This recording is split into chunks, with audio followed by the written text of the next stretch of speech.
Hello and welcome. I hope everyone is safe and healthy at home amidst this COVID-19 crisis. This is a very difficult time that we find ourselves searching for ways to get through. With limited job schedules, online classes, and the closure of recreational facilities, many people find themselves searching for new hobbies. For myself, watching sports with friends and family was a crucial part of my life. With the cancellation of professional sports, it has been difficult to find ways to fill that time. Today I will be joined by many professional athletes who will discuss the impact that COVID-19 has had on their careers. Joining me first today will be PGA Tour star Adam Hadwin. Hadwin is a two-time winner on the Web.com Tour and the champion of the 2017 Valspar Championship. Adam, with the PGA Tour returning this June, what can fans expect to see with restrictions forcing adaptations to the game of golf? Yeah, it'll be interesting to see. There's been a lot of ideas floated around, obviously, right now. People are playing golf with flag sticks in and no bunker rakes and, limited contact. So it'll be interesting to see how they balance maintaining the true competition with creating a safer environment for the players and allowing us to get back to play. I know some of the comments that I've made about flag sticks have kind of come under fire recently about, I made a comment about if they forced us to leave the flag stick in, I'd have to reevaluate whether or not I would play. And of course I want to play. It's just simply, it changes the competition. So I know that they're dealing with a lot of that right now and trying to sort out the best way to do it. So we'll see what they come up with in the next few weeks. In terms of the 2020 Olympic Games, how will the IOC's decision to postpone the Games until 2021 affect you? I'm not sure. They haven't figured out what they're going to do yet as far as qualifying goes, assuming the Olympics happen next year. Hopefully they do. It was something that I was looking forward to. If I had to guess, I would say they'll probably just continue the qualification period up until the same period next year. And so I guess at the end, I'm just going to have to play good golf. That's kind of what I was doing up till this point to get my spot on the Olympic team. So I'll just have to continue that, and hopefully I'll be in those top two so I can represent Canada.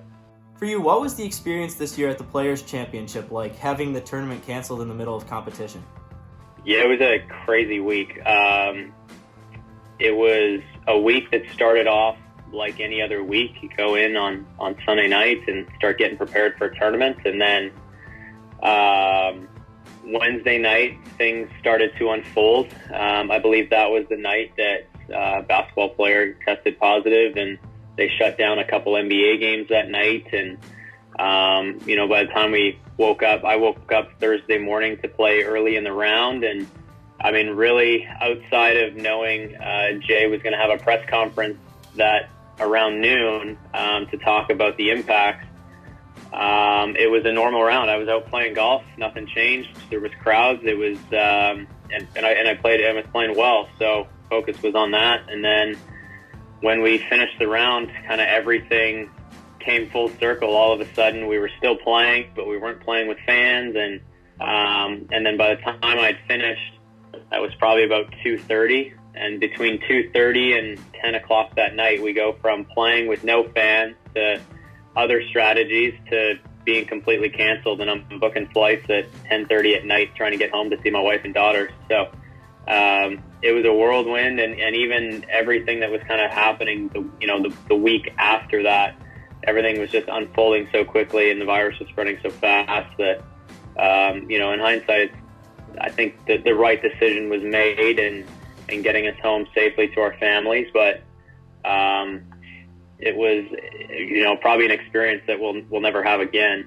Something we'll be telling, my daughter's only 3 months old, so something that I can tell her, 10 years from now that I went through that she might never, hopefully she never has to experience in her lifetime. Yeah, this is definitely something that we'll all hopefully only have to go through once in our lifetime. Adam, thank you so much for joining me, and I look forward to hopefully seeing you in the winner's circle on the PGA Tour this season. Yeah, no worries. Joining me next is Noah Hoffman. Noah is a two-time Olympian on the U.S. Nordic ski team who recently retired. He's currently working on a panel to advocate for athletes against the IOC. Noah, what is the standing of the IOC regarding the 2020 Games? There's huge issues in the idea of hosting a fair games even in 2021 at this point, because every country is in a different place with this virus. So you're going to have some athletes who are able to train at more or less full capacity right now, and some athletes who can't leave their houses. And if you're an athlete, like, if you're a rower or if you're a rhythmic gymnast who needs to like do your tosses, that was one group of athletes that we heard from. You literally can't train if you don't have access to your facilities and to your teammates. If you're beach volleyball and you can't get together with your partner to train, then you literally can't do any training at all. And so this is something that we've been pressuring the IOC to really consider, is like, how do you decide if the games can go on fairly based on the fact that like some athletes will be able to train and prepare for them and some athletes won't. And asking athletes, we heard from some gymnasts who said that like if they can't train properly, they're putting themselves at huge risk of injury by coming back too quickly after not training for the games. And so this issue of like how this virus is impacting Olympic athletes has been something that we've been really invested in. Is it possible that we could see the upcoming Summer Games canceled? The IOC is saying full steam ahead with 2021. They're saying no chance of postponement beyond that. But, nobody knows what course this virus is going to take and like when like normal drug testing will be able to resume. How do you have, can you have an Olympics if athletes have not gotten drug tested for 18 months or I guess it'd be 15 months leading up to the games? And they know that, right? So then anybody who wants to use performance-enhancing substances can without fear of retribution because there's no testing happening. That's just one of the many issues. The other is that only about 60% of athletes have qualified for Tokyo. The other 40% were supposed to happen this spring and early summer. And so, how do you have fair qualification if, say, we can host big international sporting events again come like the end of this year? Is that enough time for athletes to then prepare and have time to train so that they can go to the qualifying events before then qualifying for the games and then going to the games next summer? The problem is that athletes are not part of the decision-making process. The IOC just makes decisions for athletes, and often athletes' interests are not taken into account. And so I don't, to answer your question, I don't know whether the games will go on in 2021 as scheduled, but I hope that if they do, that it is that these issues have been resolved and that all athletes feel like the qualification process was fair, feel like they had enough time to prepare, feel like they're performing at their peak, feel like they're not at risk of injury, and feel like the drug testing has been adequate to ensure clean games. With the athletes you've talked to, which sports have been most impacted by the COVID-19 outbreak? I think that the individual sports that happen outdoors are probably the least impacted. So think of like marathon runners. In most places in the country, you can still get out and go for a run. I would guess that they are able to, more or less train as usual. And I think that the team sports and the sports that require really specialized facilities, like I've heard from a lot of swimmers that like finding a pool right now to train in is almost impossible. Because all pools are shut down and most of them train at universities. Universities are shut down. And if you're trying to train for the Olympics, you don't have a pool to swim in. Like, what are you supposed to do? So I think that it's like any sport you can think of that requires really specialized facilities. I'm thinking like shooting sports, archery, definitely team sports, soccer. I would say the majority of sports are just completely shut down. Obviously athletes can still like, if you're a soccer player, you can still stay fit right now, but you can't train with your teammates and actually practice and be able to prepare to compete. Yeah, hopefully we'll be able to look forward to the 2021 Olympic Games and they'll find a way to put on a fair games. Noah, thank you so much for your time. Joining me next is Sheldon Rempel. Rempel is a professional hockey player for the Los Angeles Kings organization, and he played his college time at Clarkson University. Sheldon, will we see a return from the NHL this year? I have heard that they're going to try to either just do the playoffs, and just have the standings where they were standing when the season was obviously canceled. But I guess the problem with that is there is obviously a lot of bubble teams that could potentially have made it. So they're also thinking about playing the last, I think there was 10 games left in the season, so they might do that as well. But obviously nothing's official yet, so I can't say what's going to happen for good, but that's just kind of where I think it's at right now. What do you think the NHL will look like if we see a return at all this season? Yeah, I mean, it's obviously going to be completely different because if they do come back, then there's not going to be allowed fans in the building. And I think they're going to try to get it done in a smaller time frame. So whether that's shortening the series in the playoffs or playing, well, you basically play every second day either way in the playoffs, but I think they've been talking about just playing like 6 games in 4 or 5 days. So, I mean, basically play every day. But there's a lot of obviously different scenarios. But yeah, I mean, it'll be weird. I mean, if they do play the playoffs, and somebody wins the Stanley Cup and there's nobody in the stands, it'll kind of be a weird feeling, I guess. But yeah, I mean, that's just what I've heard. And what are your thoughts on the potential of playing in front of an empty arena? Yeah, I mean, I don't know. I think it'll be obviously weird. I mean, I'm a guy that likes to obviously play in front of a big crowd. I mean, I don't think it's a huge factor for some guys. I think, they'll play how they play no matter what. But I think I'm a guy that definitely likes to feed off the crowd's energy. So definitely have to adapt to it early, and because obviously games are going to get competitive right away, and I don't think there'll be much of a feeling out process just because if we do play games, and every game's going to matter so much. So we'll see what happens. Sheldon, thank you for your input and good luck with the rest of your season. Hopefully we'll see you guys return to play soon. Joining me next is Donnie Moss. Moss is entering his 10th year as a professional lacrosse player and just signed a new contract with the Premier Lacrosse League. Donnie, with the creation of the new league, what impact will this outbreak have on the lacrosse industry? I think it's this is like the most important season. This would have been a huge season. We have 2 leagues now. It's lacrosse last year was like, it was crazy, right? It was like, the first year was like a shock kind of thing. It was like, all right, year 2, how are things going to go? I think it gives you a little better idea of what's going to happen, Year 1, it's new, it's fresh.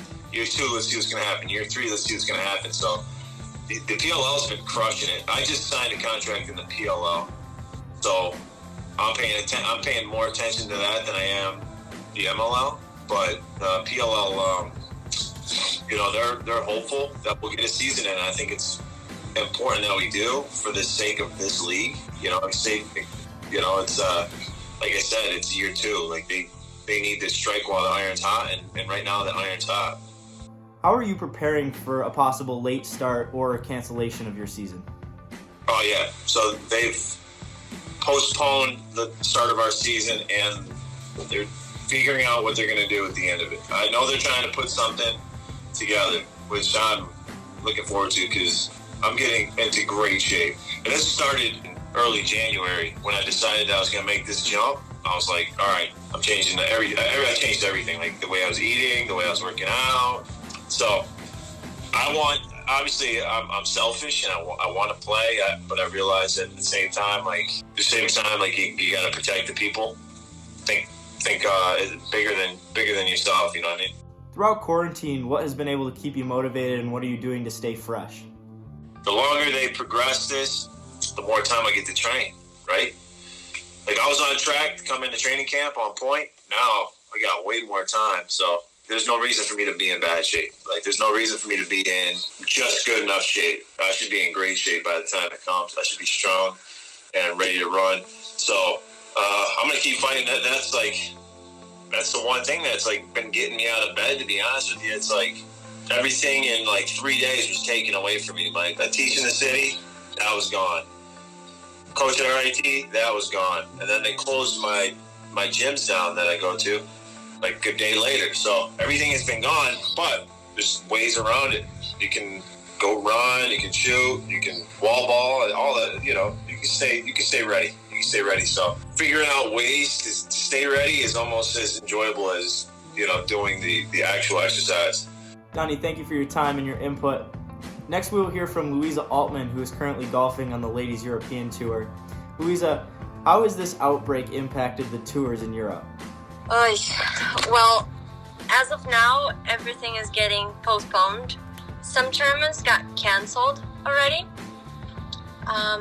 We had a few in June, which are now postponed to October, and some in July that are completely gone. It's just gonna be like next year, 2021. I was actually in a tournament. I went to Saudi Arabia, and it got canceled the day I arrived in Saudi Arabia. So I had to come back, so it's just a mess right now. You were working for a spot on the Brazil Olympic team for golf. How will the postponement of the 2020 games affect you? We wouldn't be able to get enough points. Anyways, for me, I would need this semester to get enough points to play the Olympics.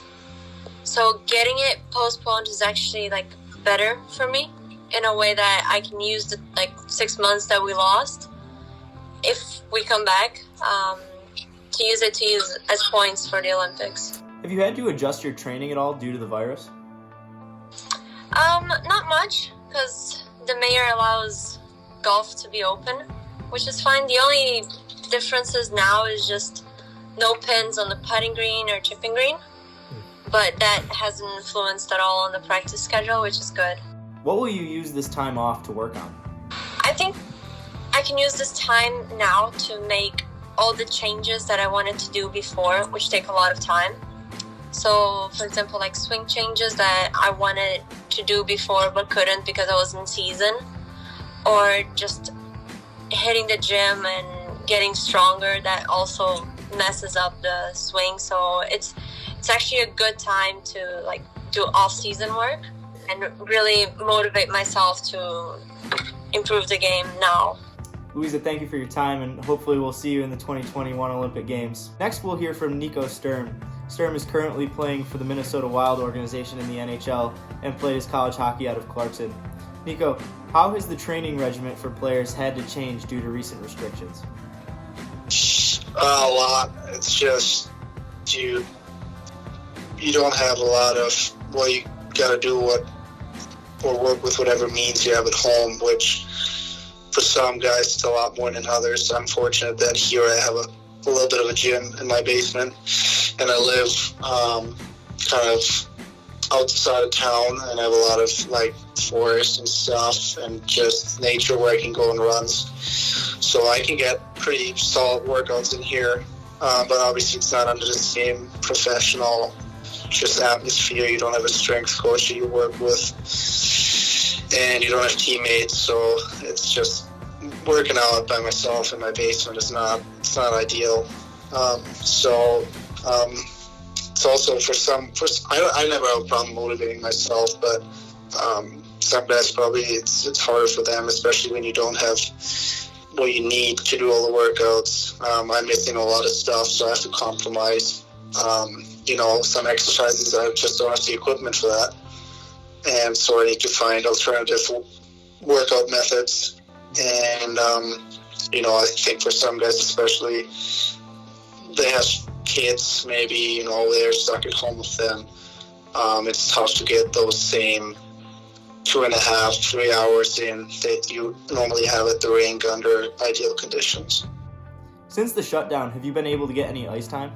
No, that's one thing. Obviously, there's no ice at all. So for no players. So the one thing is at least ice time wise, at least it's not a disadvantage because nobody can skate anywhere, neither in North America or Europe. So that's not a disadvantage. But I kind of looked at it as my season's over, so I'm already in summer training. I don't anticipate the season starting, so I kind of just said it's not really, it doesn't matter for me if there's no hockey anymore right now, because if, let's say, my season was over because we lost in playoffs right now or whatever, then I would be in summer training right now anyway. So I just look at it as my season was cut short and I'm already preparing for next season, so my mindset's not in on this past season anymore or trying to, think of the season's going to resume anytime soon. So I'm already kind of focusing on next year. Considering the changes caused by this outbreak, what goals have you set for yourself to keep you motivated? Well, my contract up, so I got to sign a new contract this summer, so that was a big motivation, obviously. And I got quite a few NHL games done this year, so obviously I want to be full-time next year in the league with Minnesota. So there's still that's like the last big goal that I have career-wise, other than playing for the national team and the Olympics that are coming up soon, where I want to play for Germany like next year. That's the big immediate goal for me, is to be a full-time NHL player. And especially if you get the taste of a couple of games and you know what it's like being in the big leagues, then that's plenty of motivation for me. Also, it's just, you sit at home most of the time, and it's like I really enjoy those 3 hours that I get to really push my body and just do something else other than sit in front of your phone or your screen. So I actually enjoy that quite a bit. Nico, thank you for your input, and good luck with the rest of your season. Hopefully we'll see you back out there soon. My next guest has been a teammate both of Nico Sturms and Sheldon Rempels. Devin Brosseau was the captain of the Clarkson team this year and was just drafted to the Edmonton Oilers organization. Devin, how did the COVID-19 outbreak impact the 2020 draft process? Yeah, obviously it's a little different. Those teams come and see you all where you play all over the country throughout the year. But I think, the biggest thing is with every, for instance, every college hockey free agent becomes a free agent at the same time, so to speak. And it's, I think teams, some teams don't have, recruiting or signing players on their mind right away. They're more focused about other areas where COVID has affected their operations or whatever it is, or just dealing with their own season, which is suspended right now. So that's a little bit different. Also, I'd say for the guys who were available to sign with the team, well, for instance, with me signing with the Oilers' farm team, maybe I would have had the chance to go up and finish the season with them, but obviously that's not the case for this year. You see that a lot in previous years where guys who sign, whether it's in the NHL or AHL, go up and get to play and get to meet the new team and stuff like that. So that's a little bit different, but so that's about it. What motivates you to stay fresh during the shutdown? Well, for myself, it's just the idea of next year, the new chapter, right? You want to go in and, in Bakersfield and have a good first impression. And so, for myself, I think it's pretty easy to stay motivated.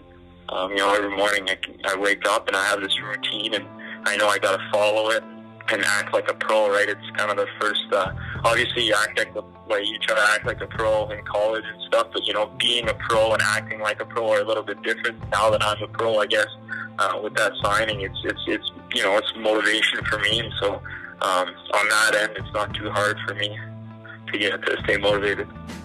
And what goals do you have for yourself coming into Bakersfield this season?